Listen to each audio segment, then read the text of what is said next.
Shabbat Shalom, everybody. This is Rabbi Stephen, Rabbi Shmuel with you, Rosh be with you with this week's 10-minute Torah. I hope you're all keeping cool. The summer is upon us. The hot weather is upon us. Triple digits here in Southern California. If you're somewhere else, I hope you're enjoying the weather. Me, I kind of like it hot, but it is what it is.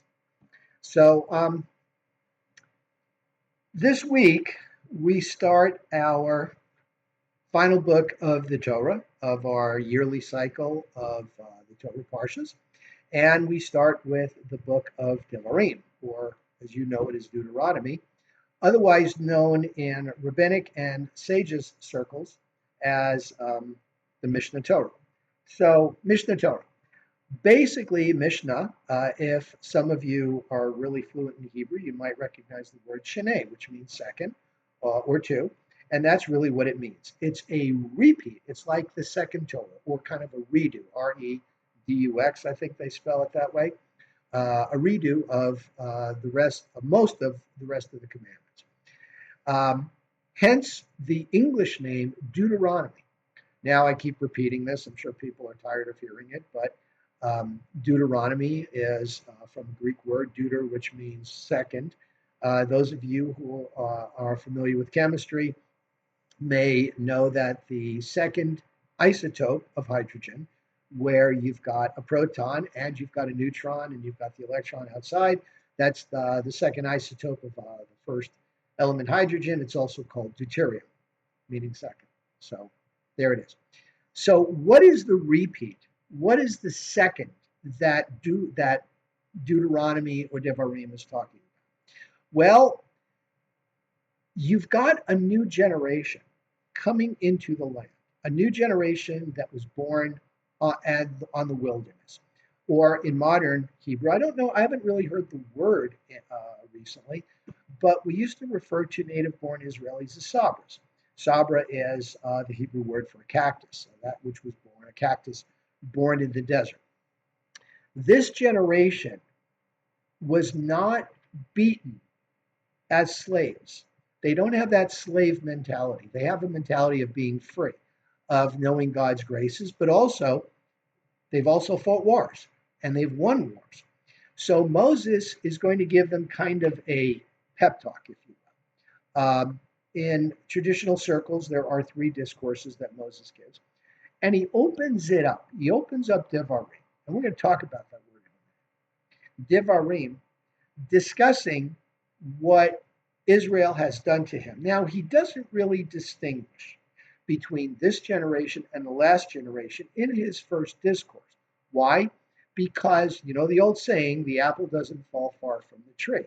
He tells these people, you are a stiff-necked people. And basically, don't do what your parents did.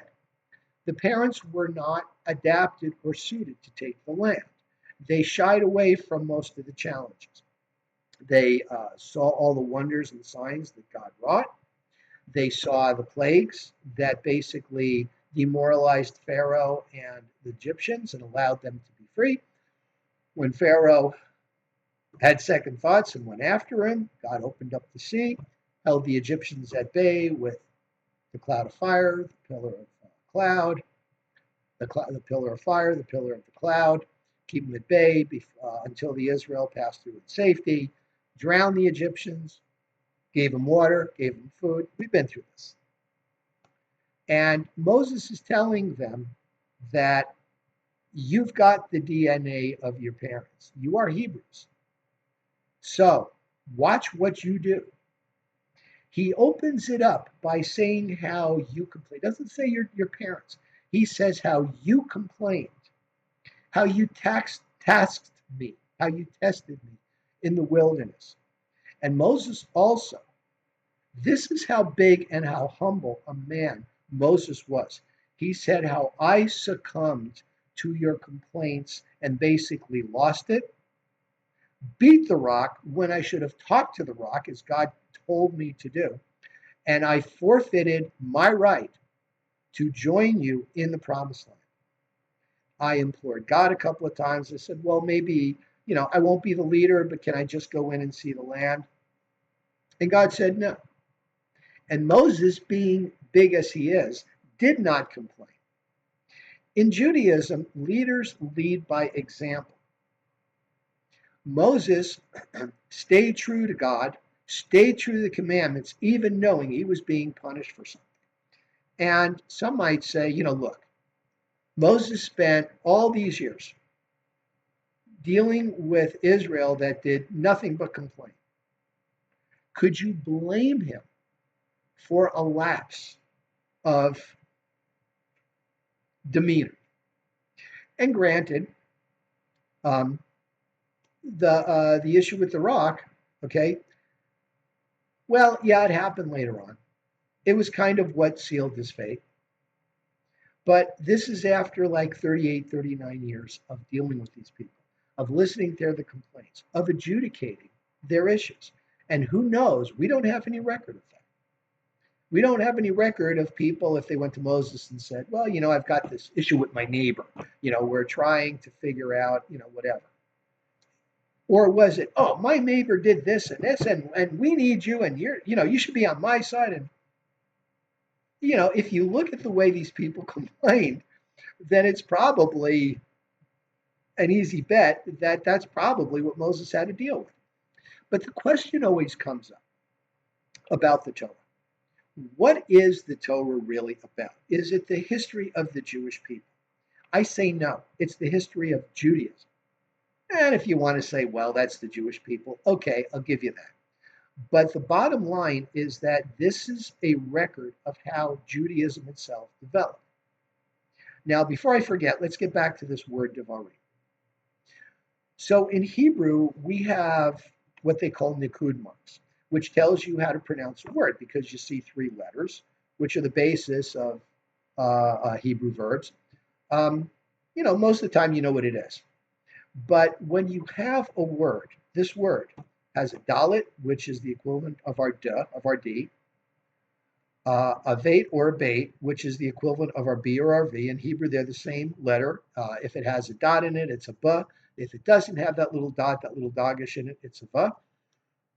Still the same word, because you could say bait, which is house, or bavait, vait, which is house as well. So it's kind of the same word depending on the construct. And then you have the resh, which is equivalent to r. So diber.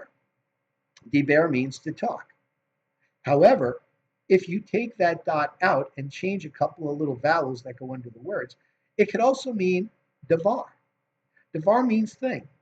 So the word for words or speak, the diber, is the same word as davar, which is a thing. Now, let's go all the way back to Genesis, which we're going to hit in a few months when we get to when we pass Rosh Hashanah Yom Kippur, when we come to Simchat Torah, and we re-roll the Torah. How does God create the universe? God spoke, and there was. God said there was light, and there was light.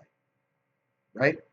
So it's the words, it's the Hebrew letters that were created by God's quote-unquote speaking, because God is not a physical being. God doesn't have a mouth. God doesn't have words. But God creates through sound.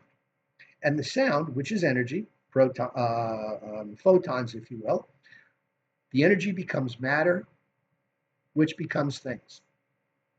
Right? Look at science. Photons, subatomic particles, atomic particles, atoms. Atoms form, become molecules. Molecules combine and become things that we see. Okay? So, all this energy, these photons, these letters that God spoke, became things. Hence, the idea that Diber and Davar, spoke and thing, are fairly similar, if not the exact same thing. So the Devarim refers to Moses' discourses. He's giving, again, the Israelites that are going to take on the land, he's giving them a pep talk. And he's telling them what they need to know, the laws they need to know specifically, not to the exclusion of the other ones, but the ones that are real important for them to set up an orderly society where they can get along, have a society, have laws, have a system of justice, and prosper. So that's what this is about. Now, there's about 70 new commandments that Moses promotes, that gives them in Deuteronomy. But the other commandments are basically the same as they were. Now, the big exception, right, is Shabbat. Um, we had earlier, remember, Zakor, and now we have Shamor, remember and guard the Shabbat. That's why we have two candles on Shabbat, Shamor v'Zachor, like Lecha Dodi, right? So this is Moses giving them the laws, telling them about the laws, how to behave. It's also sort of his swan song because Moses is going to go off and die after this. He's done what he needs to do. He was the greatest prophet of all. Started out a little bit, well, not such a prophet, but boy, did he grow into that role. And I'm going to discuss that with you in the upcoming weeks because my take has always been, Moses whined a lot with God, but he grew out of it. And I really want to address it because I failed to see something. And maybe you can see it with me. Okay?